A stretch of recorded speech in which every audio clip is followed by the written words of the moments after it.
Pump-specific speed is an index which is the speed at which an impeller of a specific geometry would run to get 1 GPM at 1 foot of head at its best efficiency point. It's defined as speed times the square root of its GPM divided by its head to the 3/4 power. It is a useful parameter to a pump designer, but it can also be a practical tool for you to use in an application. The geometry of the impeller changes as the specific speed changes. By using your application conditions and assuming a pump speed, you can determine various pump characteristics before contacting any pump companies. It will also explain any strange results that you could get in a selection. Let's look at how various pump characteristics are influenced by specific speed. Efficiency. This slide shows how pump efficiency varies with specific speed. If your conditions result in a low specific speed, you can see that the efficiency will be low, say in the 40 to 60% range. This is common for low-flow, high-head pumps. You can approximate a horsepower by using this curve. The horsepower equals GPM times TDH times specific gravity, all divided by a constant 3960 and by the assumed efficiency as a decimal. If this is a large horsepower pump, you can always increase the efficiency by choosing a higher specific speed pump by either increasing the speed or by reducing the head by considering a multi-stage pump. The TDH in the formula for specific speed is per stage.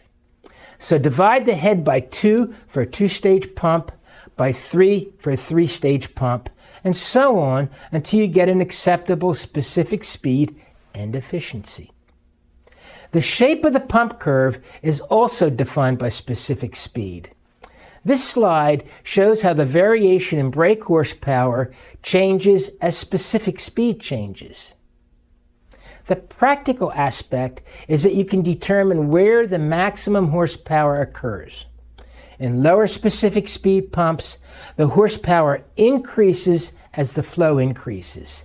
This means that the maximum horsepower occurs at the maximum flow. You can determine if this is an issue on operations and startup. Similarly, the change in head with respect to flow also is different with different specific speed and power designs.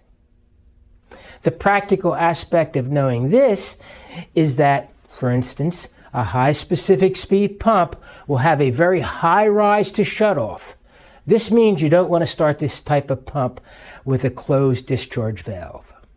You will also be tipped off to check the downstream pressure rating of piping and equipment. Also, the Hydraulic Institute has established suggested upper limits of specific speed with respect to suction conditions. There are several curves published for this, but this is one of the more common applications.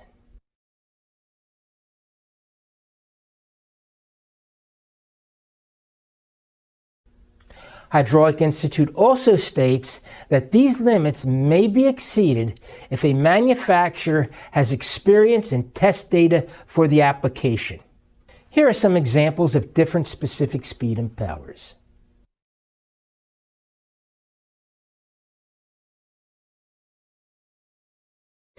We know this information will allow you to use specific speed for your pump applications.